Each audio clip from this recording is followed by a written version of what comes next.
I am standing inside Petco Park, which used to be Park at the Park, but is now Gallagher Square as of the end of March, and they actually have finished it. They finished it in their 6-month timeline, and what a transformation this is. It's really kind of cool. At first I was like, wow, what a monstrosity. I kind of miss the old Park at the Park, but that was old me. New me is like, this is actually great. Everything that they finished, they did with love and care. The landscaping is amazing. The kids' playground's amazing. The dog park, it's a little small, but guess what? We didn't have a dog park before. So let's come further in and take a look. The Gallagher Square is open daily when the Padres aren't playing and closes 4 hours before first pitch and then closes again around sunset. So let's take a look and see what they did.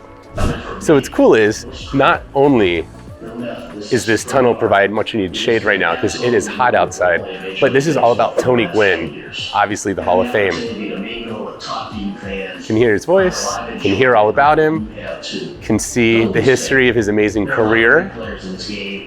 And as you're walking through the tunnel, it opens up to the stadium. And again, as much as I love real grass, they're actually doing a good job of keeping the fake grass looking real and green, and it's actually really comfortable on the feet and apparently on the butt.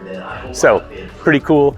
Even though there's a lot less grass and it's more concrete, it's still pretty awesome during the games. They got seats when there's a concert on the concrete, but what's so cool is my new favorite sport, because again, I'm older and I'm slower and I played tennis in high school and as a youth, pickleball. So pickleball is 40-year-old me's favorite game. Tennis was teenage me's favorite game. So it's kind of nice how I get older, tennis kind of gets older and elevates with me. I haven't played here yet, but as you can see, there's 1, 2, 3, 4 courts, and I think you can reserve them for now. It's completely free. And as we know, everything's free at first, and that's how they get you, and then they start charging. What's awesome too is we just walked through the Tony Gwynn tunnel, and if you look at the arrows pointing up, so you got Trevor Hoffman over here pitching to Tony Gwynn, who is batting up there. So really cool that the way they set it up with Trevor pitching to Tony. We knew that was going to happen, but it just really came out awesome and just looked so great. Okay, and as I mentioned in my previous video, if you haven't seen it, take a look at the before and then you can check out the after. But they did save the bricks from the Tony Gwynn statue, and then they added so many more bricks, and they're all located around his statue up there. Took me a little bit, but I was able to find Rupert and I's brick, and it looks pretty cool. So follow me and take a look at that. Let's take a look at that. Right, this is our exercise, could be that guy, but walking up this hill feels just as crazy as weighted burpees. And that's fit. I do attend there. I know I have the body that doesn't look like I go to fit, but guess what? I do spend $130+ there a month to look this good. So come on in.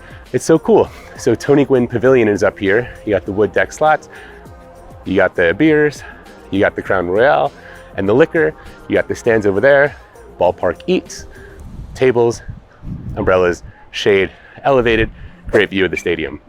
So really nice, really cool vantage point from up here if you choose to come. And then you have the bricks, the new mingled with the old around the statue. I think I got a pretty good location, but it took a little bit to find. So, as I recall, so all the first bricks right here are a highlight of either Tony Gwynn's career or awards that he got, or just stuff around the stadium, or around San Diego that was awarded to him. So let's see, Shoot Outside Petco Park, named Tony Gwynn, March 11th, 2004. And then we just walk up a little bit. Boom, sorry to step on myself, but here we are. $350 and we're immortalized for eternity, or until they relocate the bricks again, maybe in 20 years. That's fine, I'll be older. So that totally works. What's great too is there's other ways around. So we came up that way, we could walk down this way, have a vantage point of the kids' playground, which is really, really cool. I know I made jokes about the bats being the structures, but it looks really awesome. And then right to the left, you have the playground for the four-legged kids. They got trees to pee on, they got grass to poop on, they even have a little yellow dog house over there, which is great. And then just a little water fountain for the dogs where you don't have to touch it. You can step it on your feet, the water pops up, The dogs drink water, but they're too busy barking at each other right now. I wonder what's going on. Wonder what they're fighting over. Who's taking over what in the playground? But really cool, a lot of bricks. The whole aesthetic of it up here is just really nice. The landscaping's really cool, and just blown away that they all did all this in like 6 to 7 months during the off season and actually accomplished what they wanted to when they wanted to.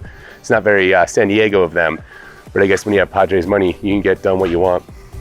But again, up here, great vantage point if you're sitting, hang out with your drink, hang out with the zero drinks, but just really cool how you can walk around the stadium, get good view of the park, but also if you notice, they like doubled or tripled the size of the screen so you can see it from a ways away. Kind of reminds me of like Lexor and space, right? In Vegas, I guess. Could be a thing. Not really, because you can't even see it from J Street, but you can see it from our favorite secret hideout, Fairweather. You can see the screen perfectly. And since they did do the remodel, and I'd like to think since my video came out, it's gotten busier there.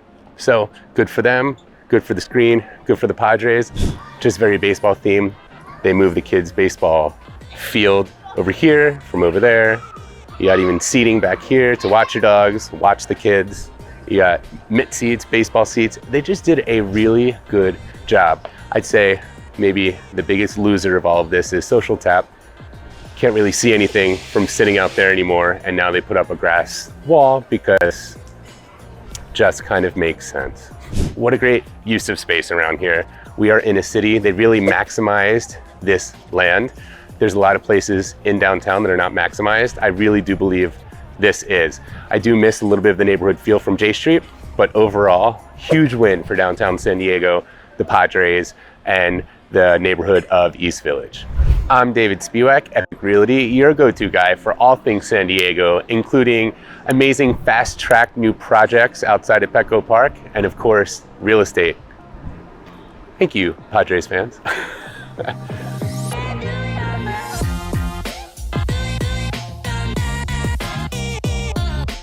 Working hard here for you guys. I don't know how hot it is, but me hot.